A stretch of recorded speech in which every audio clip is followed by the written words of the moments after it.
There are going to be some people who will find this video highly disturbing, but unfortunately too damn bad, because this just needs to be talked about. The absolute state of my country. Telford child sex abuse went on for generations, inquiry finds. Obvious evidence of child sex crimes in Telford was ignored for generations, leading up to more than 1,000 girls being abused. I'm seriously concerned when I'm not even surprised at this anymore. Because funny enough, I heard about this in 2018. Hundreds of young girls raped, beaten, sold for sex, and some even killed. Are any of the candidates of the Conservative Party leadership going to talk about this at all? Are we going to hear from Labour or the Lib Dems? Are we going to hear from anybody at all about this? Because this is not a new occurrence, and it's been going on for God knows how long now. The report found agencies dismissed reports of child exploitation as child prostitution. Every fucking time. I really wish people would drop that fucking label. There is no such thing as child prostitution. Children cannot consent. Obvious evidence of child sex crimes in Telford was ignored for generations, leading to more than 1,000 girls being abused. Agencies blamed children for the abuse they suffered, not the perpetrators, and exploitation was not investigated because of nervousness about race. I'm sure it's just a coincidence, but this is starting to sound a lot like what happened in Rotherham. Countless children were sexually assaulted and raped. They were deliberately humiliated and degraded. They were shared and trafficked. They were subjugated to violence and their families were threatened. They lived in fear and their lives were forever changed. They have asked over the years, how was this allowed to happen? Other key report findings include teachers and social workers being discouraged from reporting abuse, offenders being emboldened by the absence of police action. Well, imagine my fucking shock. Exploitation was not investigated because of nervousness about race, that investigating concerns against Asian men in particular would inflame racial tension. So you're telling me that once again, the police and local authorities were too afraid of stoking racial tensions and would rather sacrifice children to be raped by paedophiles. The ultimate irony being, of course, if you ignore this, you're going to end up causing the very thing you were trying to prevent.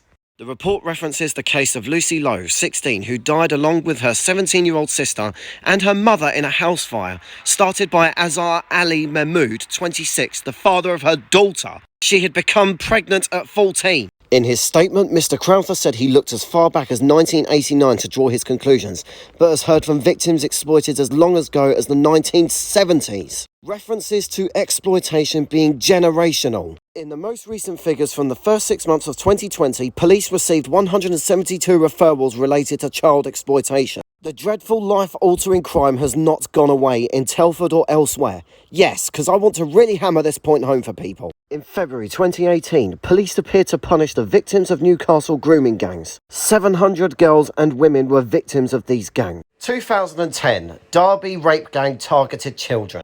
Abdul Sadiq and Mohammed Liaquat victimised 27 teenage girls. This case came after others in Rochdale, Preston and Rotherham, where groups of Asian men had been found guilty of grooming and raping girls. The Rotherham child abuse scandal. 1,400 children exploited, report finds. How the hell was that able to go on for over 1,000 children? Because, quote, Jay said there was evidence that senior people in the council and police wanted to play down the ethnic dimensions of sexual exploitation for fear of being labelled as racist.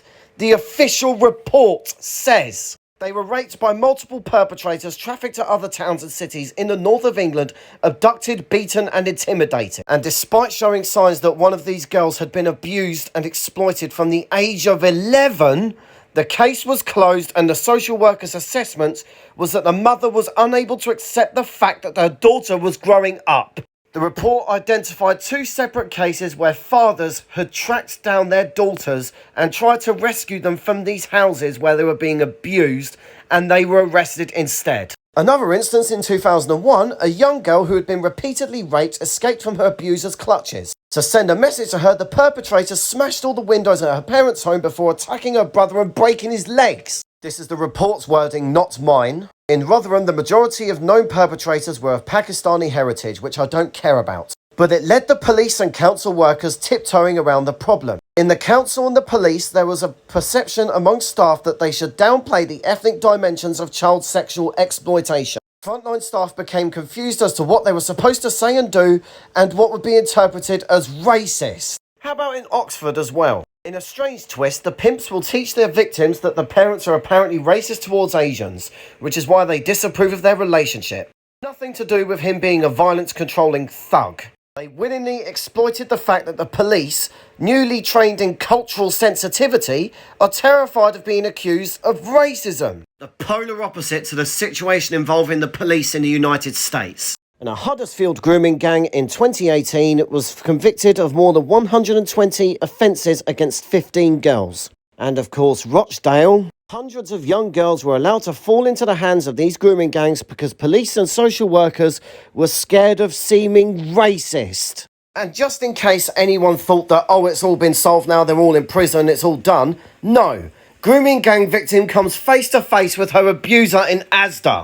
A victim of the Rochdale child sex gang has said that her heart stopped beating when she saw her abuser in an Asda supermarket. He was jailed for 8 years in 2012 before being released in 2016. And just the other week, wrong to deport members tribunal told. A ringleader of a grooming gang has avoided being deported, so it would be wrong to deport the other 2 members. Are you taking the piss? Is this how weak and spineless this country has become? When these people try to claim their human rights, tell them to do one. You lost your human rights the second you started raping children. And since I started this video by talking about the lack of action between Conservative, Labour and Lib Dems, I want to end with this. Sarah Champion is the Labour MP for Rotherham, and frankly, I think she is an absolute saint. She did an article in 2018 in The Sun newspaper of all places talking about these gangs and how there is an unwillingness to even talk about it. Yeah, she was bullied into quitting her front bench role over that same article for merely trying to talk about an issue that is plaguing her constituency and many others in the country. And then we had this wonderful gem. MP shares tweets saying abuse victims should shut their mouths for the good of diversity. For a bit of context, Naz Shah liked and retweeted a parody account of Owen Jones, who is a Guardian commentator, saying that the abused girls in Rotherham and Rochdale should shut their mouths for the good of diversity. She was then promoted to Sarah Champion's shadow position in Jeremy Corbyn's cabinet. So it's no surprise to me that the UK is among the worst countries for children's rights. Granted, this was in 2020, but it still doesn't surprise me. The Kids' Rights Index 2020, published this week, ranked UK 169 out of 182 countries, behind Yemen, Sierra Leone, Sudan and Iraq. How is this not one of the top conversations being had in this country? If you've made it to the end of this video, I'm going to lay out my conclusion. I don't give a damn about the ethnicity or religion of the perpetrators. What I do care about is this is a reoccurring problem that has not been dealt with, and it's probably still happening right now as I speak. There should be a full investigation into the local councils, the police forces and all the MPs to find out if anyone has been complicit in this. Every single person who knew about this and turned a blind eye because they were afraid of being called a certain word should be given maximum sentences and buried underneath the prison for the massive injustice to the thousands of innocent children that this happened to. And one of the victims of the Telford gang went on GB News to talk about the child's sex abuse, and the police started harassing her about it and tried to make her feel like a criminal for speaking out, blatantly covering their arses.